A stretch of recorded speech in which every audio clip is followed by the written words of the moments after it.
Aloha and welcome to the LokomaiLife Missing Mondays update. We're going to try something new today. I have been talking to people and thinking more and more, and I'm realizing many of us, as we watch these videos, as we share the information out, the stories of these missing persons, their pictures, we start to emotionally connect with what's going on. It is wonderful, and we are sharing things, but we want to know more. We want to know what's gone on. It's not like watching a Netflix TV show or something where it's like, okay, just binge watch season 6 of this and now I'm done. No, this, we want to know, are there new tips to follow? Has someone come home? Has anyone been seen? What's going on? We all want to know. And I find myself going and trying to find out more throughout the time, because it's not enough just to see it and share it. I want to know what's happening. I want to know if they've been able to come home yet. So today I wanted to go through these 3 people that we've talked about so far and just kind of share their updates, what's been going on with them, and help answer some of those questions for everyone. So I wanted to start first with our little blonde-haired and blue-eyed Michael. Many of you guys are going to remember Michael from 2 weeks ago. Michael went out into his yard to play like so many other 5-year-olds, and whether he wandered away or was picked up or whatever, he has been missing since. Michael is also known, and probably the one thing that stuck out to many people as we were watching the video about him was his nickname of Monkey. A lot of you actually were commenting to me in chat or private messages later on about how, oh, my mom used to call me Monkey, or I call my son, or I call my daughter Monkey. It's something about that nickname. It's something many people actually do utilize.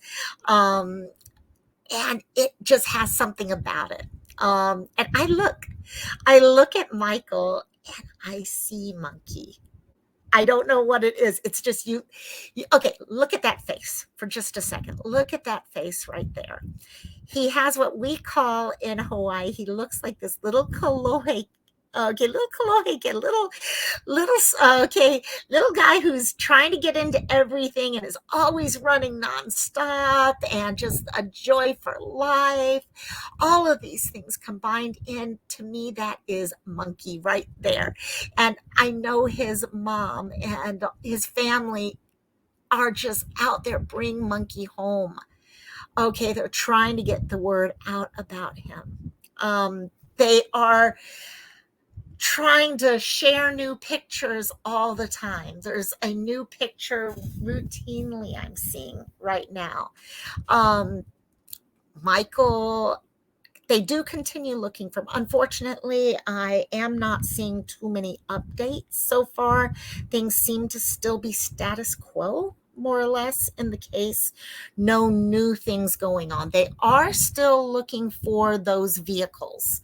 So if you remember the original video, we talked about 2 people that were being searched for and 2 vehicles. Those vehicles, I do know, are still being searched for. There was one vehicle they thought had been found, but it looks like it parked in a parking lot, and it did not look like much came of that.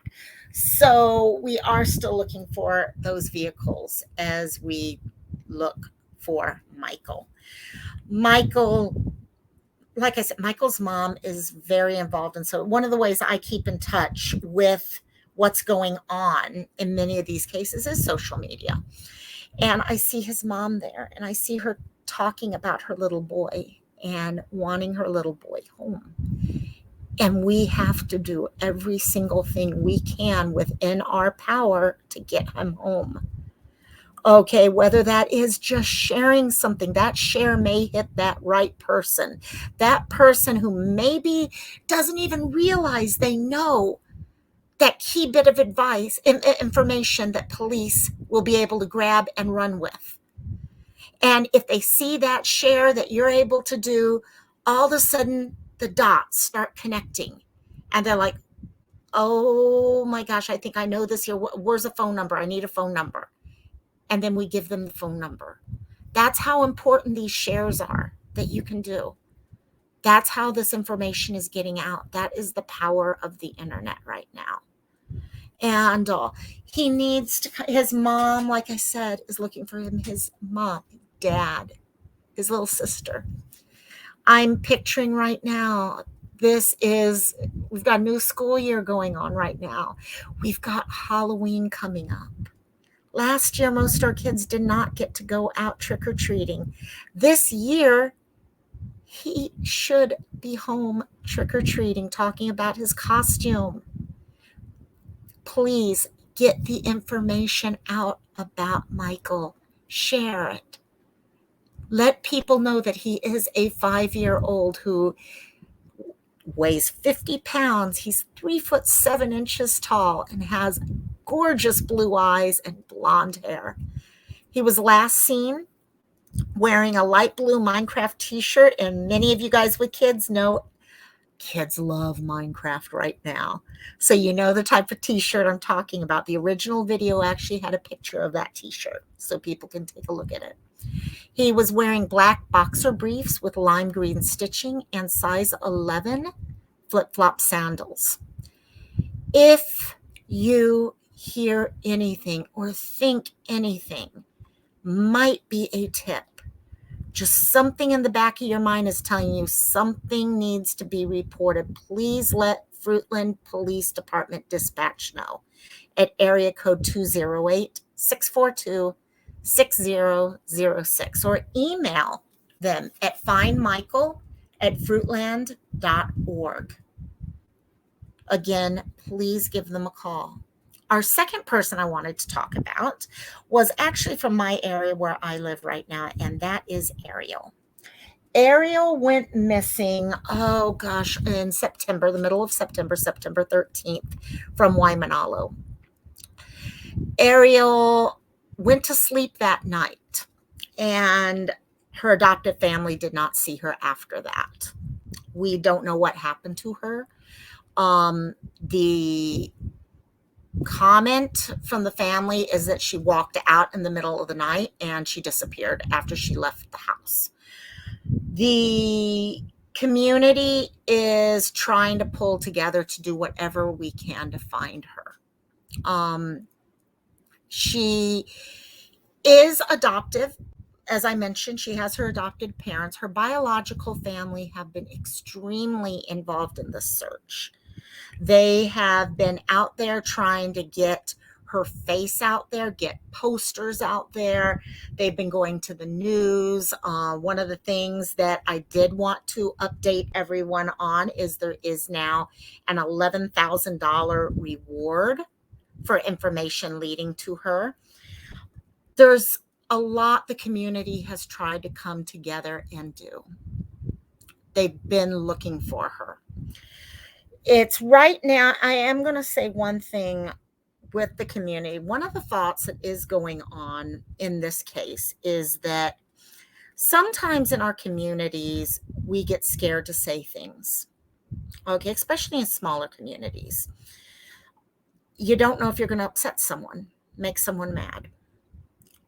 I'm going to speak to right now just those of you locally who might know what's happened here, because people know what has happened to Ariel.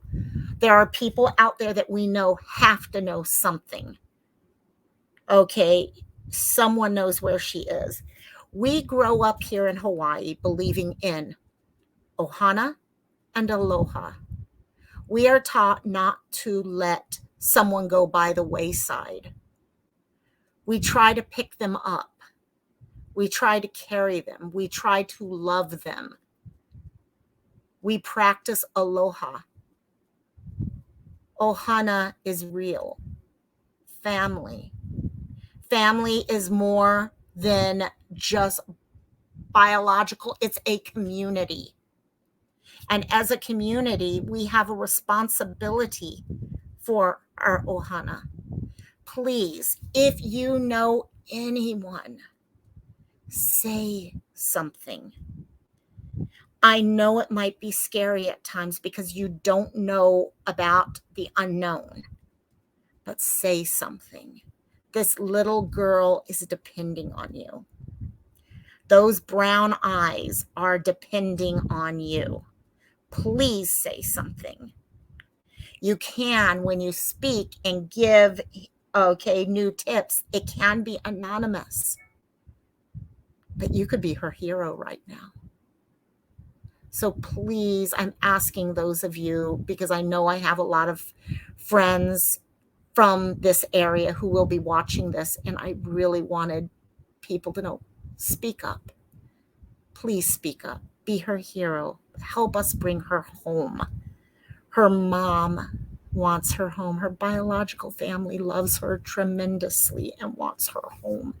They have been working their butt off to get her home. The community is working to bring her home. There have been a number of searches for her, and those searches continue. October 6th, there was a peaceful march on CPS. There have been a lot of questions brought up, not just in this case, but in other cases also involving CPS. And our keiki, our children, are our future, and we need to protect them and care for them. So people went out and had a peaceful march for our keiki, just reminding everyone we need to be there for our children. There is going to be another get together or search going on October 24th from 9:30 a.m. to 2 p.m. They're asking everyone to please meet at Boots and Chemos. So if any of you are from this location, please consider going on that day if you're not at work or things like that. I also mentioned, as part of finding her, they have put together an $11,000 reward that has been put together from the community, from the Facebook groups. And then we had one amazing donor who came together and helped up that total amount of money. And at this point, we're getting signs out. Okay, the groups that are working on trying to find her are really starting to try to blanket the area. So again, Isabella Kalua, or Ariel Sellers, is 6 years old. She went missing on September 13th. She's 3'3" tall and 46 pounds, with gorgeous deep brown eyes and brown hair. She was last seen wearing a black hoodie, black leggings with colorful socks, and Nike slides with pink bottoms. If you have any information, again, and you can do this anonymously, please contact area code 808-955-8300. There's also a chance she may not be on the island. She could be in another state at this time. So if she looks familiar, if you have information that might connect with her and you are on the mainland, please consider contact www.honolulucrimestoppers.org. Don't think just because she went missing here in Hawaii, thousands of miles from the mainland, that she's still here. There is a chance she could be there. Lastly, I wanted to talk about Major. Major was our focus last Sunday. He had just disappeared. His mother had been killed, and the person who was suspected of killing her had supposedly taken him. When I did this video, we actually had family members in the chat who were helping inform us of any new updates that had gone on. And it was at that time we found out that the guy who was the person of interest had been found with a self-inflicted gunshot wound. He had killed himself. There was still no evidence of where Major was or anything like that, and the family continued looking for him. Unfortunately, a couple hours ago, as I was getting ready to put this video together, the word came out that they had found Major's body in an alleyway. These are the stories none of us want to hear. These are the things all of us are scared of hearing when we start trying to ensure people hear these stories so we can bring people home. My heart right now goes out to his dad, their family. They wanted him back, and so much was taken in such a short amount of time from them. And I will hold them deep in my heart right now and have them in my prayers tonight. What I can say right now, though, is he and his mom are together. I firmly believe that. They are together right now, and they will be together. No one can take that away from them now.